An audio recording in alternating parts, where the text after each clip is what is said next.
Aç.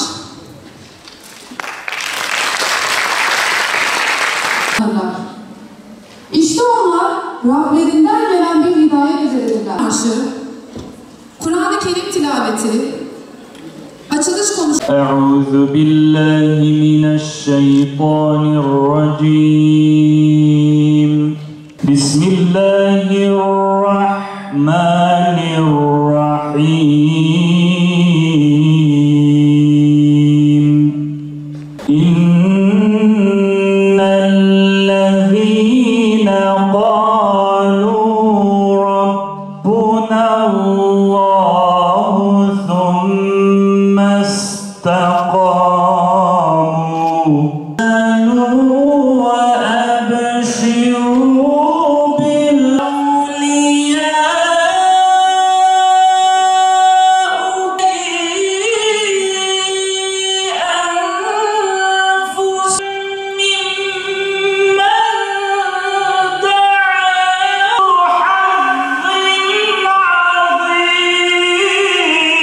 Bismillahirrahmanirrahim.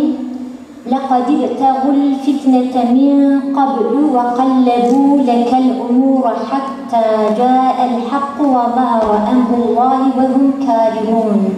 Öğrencilerimizi görünce, hocalarımızı görünce aklıma Allah Resulü'nün tayin ettiği Ümmü Varaka aklıma geldi.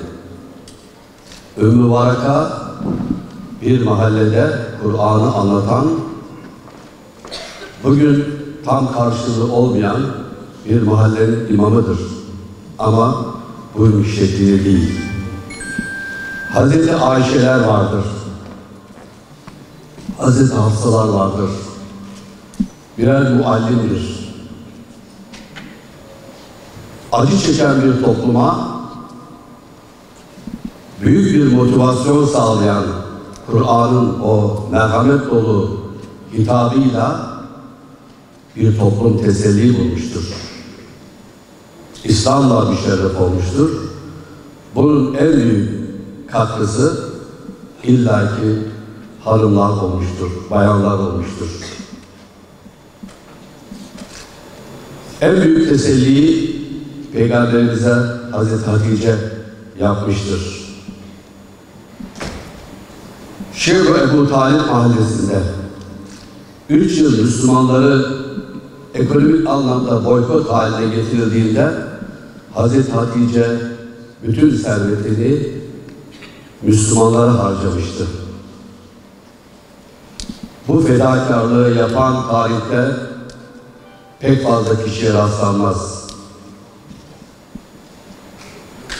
Allah Resulü'nün ahlakı Kur'an'ın kendisiydi diyen Hazreti Ayşeler özellikle Kur'an'ı tebliğ ettiler. Kısaca ifade etmek isterim ki Allah Resulü zamanında Kur'an öğrenimi günde 5 cümlecikten oluşuyordu. Necm diyoruz adına. Necm. Ya Resulallah biz daha fazla öğrenmek istiyoruz, ezberlemek istiyoruz dendiğinde hayır. Bugün o 5 cümleyi sindire sindire oku, öğren, anlamını yaşamında mutlaka karşılığı olsun.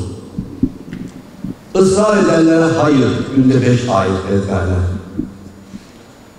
Allah Resulü vefat ettikten sonra tabii ki bu uygulamaya tahmis usulü denir. Tahmis, beşerli.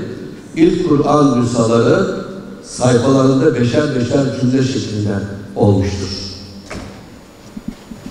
Tarih döneminde taşir dediğimiz onarlı cümleler halinde Kur'an nüshalarını görüyoruz.